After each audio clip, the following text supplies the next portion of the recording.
সবাইকে আসসালামু আলাইকুম। আপনারা সকলে জানেন যে রাঙ্গামাটিতে কি ঘটেছে। রাঙ্গামাটিতে একটা মেয়েকে ধর্ষণ করা হয়েছে। এই ধর্ষণের বিষয়টা হয়তো আপনারা সকলে জানেন না, কিন্তু আমাদের পার্বত্য চট্টগ্রামে যে সকল আঞ্চলিক সংগঠন আছে, সেই আঞ্চলিক সংগঠনগুলো এই আপনার ধর্ষণ কাণ্ডকে কেন্দ্র করে আপনার একটা ম্যাসাকার তৈরি করার চেষ্টা করছে। ম্যাসাকার করছে কিভাবে?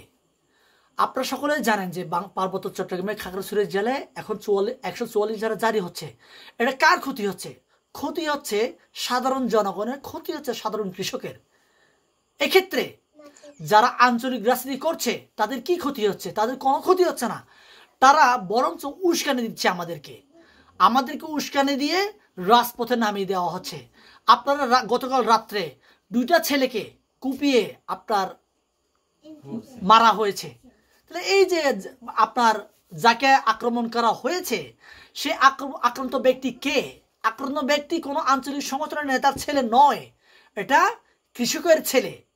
তাই আমি বারে বারে বলবো যে আমার এই পার্বত্য চট্টগ্রামে যে সকল জনগণ রয়েছে তাদেরকে সচেতন হতে হবে। আপনাদেরকে ভুল পথে ধাবিত করার চেষ্টা করছে। ভুল পথে ধাবিত হওয়ার ফলে আপনারা রাজপথে নামছেন।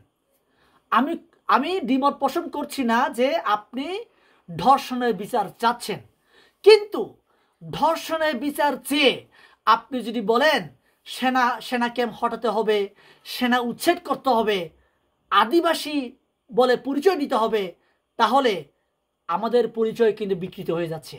আমার পরিচয় শাক, ঠিক তেমনি মারমা, খিয়াং, খুমি, বম, লুসাই, পাংখোয়া, মারমা, টনচঙ্গা, আমরা প্রত্যেকের আলাদা পরিচয় রয়েছে। এই পরিচয়ে বেঁচে থাকার জন্য যদি অধিকারের জন্য রাজপথে নামতো, তাহলে তাদের পক্ষেই আমি কথা বলতে পারতাম। কিন্তু আমরা আজকে তাদের হয়ে আমরা কথা বলতে পারছি না, কারণ পার্বত্য চট্টগ্রামে যে সকল অবৈধ অস্ত্র ধরে আছে, সেই সশস্ত্র সংগঠনগুলো এই পার্বত্য চট্টগ্রামকে অস্থিতিশীল পরিস্থিতি তৈরি করার চেষ্টা করছে। আপনারা সকলে জানেন ত্রিপুরার রাজপ্রধান প্রদ্যুৎ মাণিক্য বর্ম সে কি বলেছে? গ্রেটার ত্রিপুরা বানাতে চায়। সে গ্রেটার ত্রিপুরা কেন বানাতে চায়?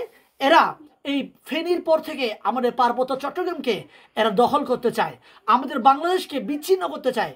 এই পাইতারার জন্য আপনার প্রদ্যুৎ বর্ম মাণিক্যের সাথে আমার পার্বত্য চট্টগ্রামের যে সকল আঞ্চলিক সংগঠনের নেতাকর্মী রয়েছেন তাদের একটা সম্পর্ক রয়েছে।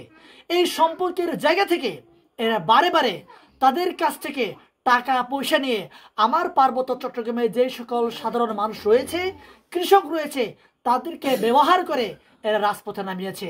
আপনার ঘর পুড়ে যাচ্ছে, আমার ঘর পুড়ে যাচ্ছে, বিনিময়ে আমরা আক্রান্ত হচ্ছি, তাদের ছেলে মেয়েরা, তাদের পরিবার কিন্তু আক্রান্ত হচ্ছে না।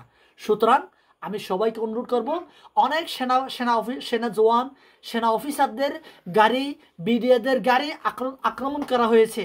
যেহেতু একটা ম্যাসাকার পরিস্থিতি তৈরি হয়েছে, আক্রান্ত হতেই পারে, তবে আইনি সাথে তুলে নেওয়াটা আমি মনে করি এটা আমাদের জন্য, পার্বত্যবাসীর জন্য এটা লজ্জার।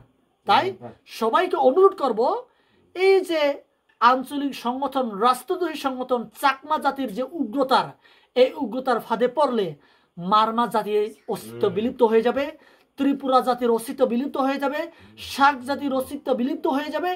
আমাদের পার্বত্য চট্টগ্রামে যে সকল জাতিরা রয়েছে এই জাতিদের অস্তিত্ব থাকবে না।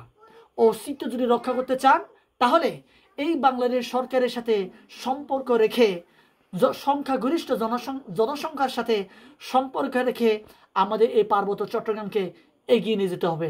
তাহলে আমাদের পার্বত্য চট্টগ্রাম থেকে অবৈধ অস্ত্র মুক্ত হবে। সকলকে ধন্যবাদ।